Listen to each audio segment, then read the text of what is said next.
Hi, good afternoon, everybody.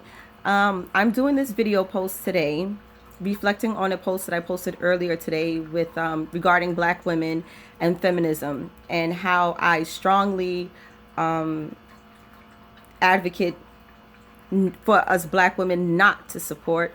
And many people, I've had this conversation on Instagram in real life, and people want to know, why is it that I don't want to support us as women or whatever.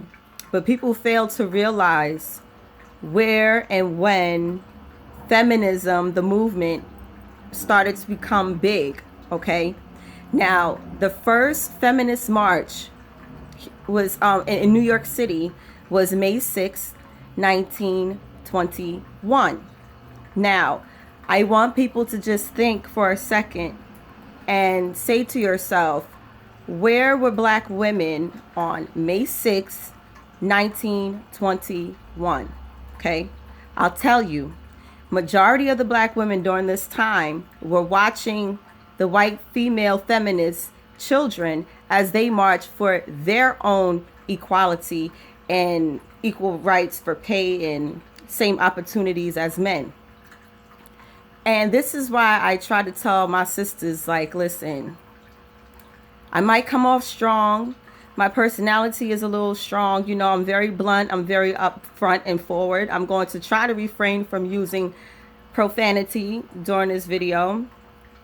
But this is what I want my sisters to understand.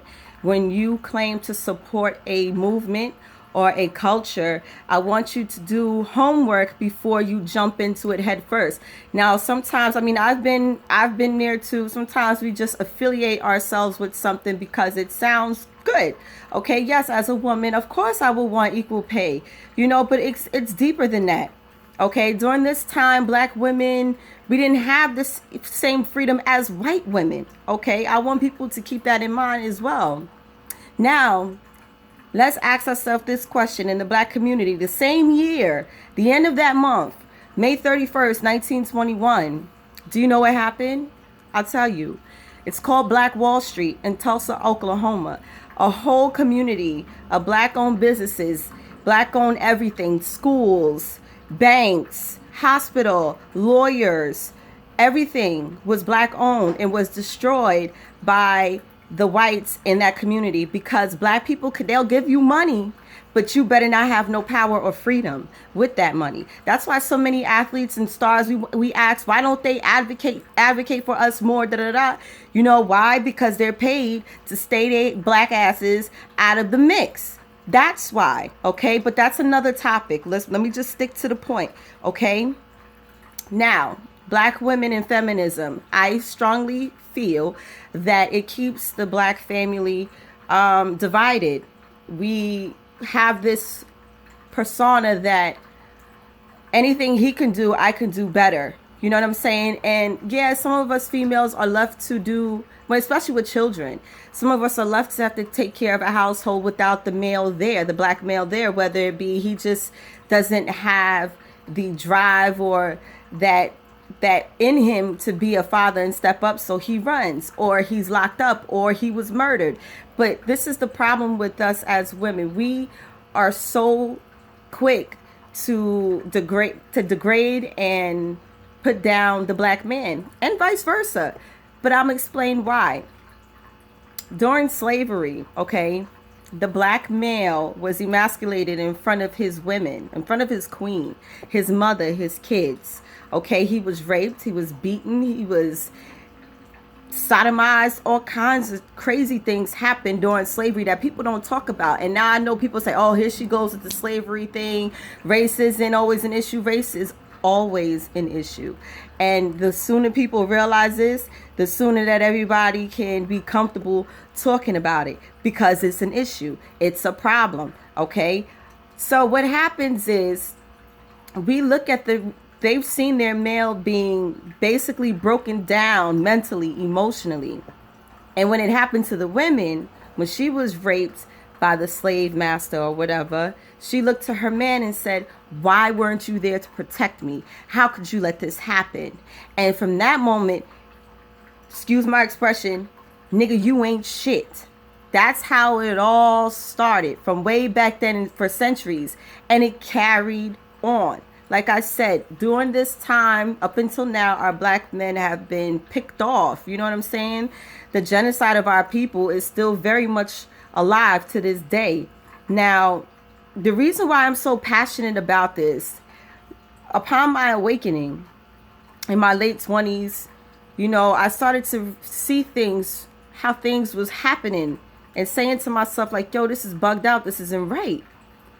And I felt disrespected. You know what I'm saying? I felt like I've been lied to all of my life, majority of my life. No one told me the truth. And it was shocking. This is what happened with Christianity. When I realized and I started to put two and two together and start to ask questions, question the Bible, that even the most religious people cannot give me answers to. So if you can't give me an answer to something that you spent majority of your time practicing, I have a problem with that. Then that means that there's something in there that's a little shady. See, the problem with the black community is we're so quick to take on other people's cultures and beliefs. We've been indoctrinated for centuries. So it's only natural that we're going to sit there and support somebody else's movement before we support our own, because we were taught from back into slavery not to remember your culture. Forget whatever you know about Africa. If I see you even reflecting back on it, I'm going to hang you, I'm going to beat you, I'm going to burn you, I'm going to do whatever. I'm going to sell off your kids. This is why we don't know who we are, because it was forced out of us. And what was inflicted onto us is the American culture. Now, that includes feminism, that includes celebrating the 4th of July, celebrating Columbus Day, all this bullshit. Excuse my expression. We have been indoctrinated, and it continues. So my main goal is to just try to open eyes one soul at a time. I'm not trying to save the world, but I'm not going to stop trying to. You know I'm not going to be able to save everybody, but the more I learn, the more I'm going to teach those around me. Okay. Everybody experiences the epiphany at a different time. Some of us will go to our graves never being conscious. You know what I'm saying? We have a lot of educated people who have degrees, 2 masters or whatever, but still lack knowledge of self and common sense. That's just having a pretty present box with a big old bow on top of it with nothing inside. Do you understand? So that's what that means to me. So, like, look, for instance, there are psychiatrists and psychologists who spend years in school learning how to deal with mental, conditions and everything like that, but lack knowledge of self or consciousness. They don't even know what's going on. They're not woke per se.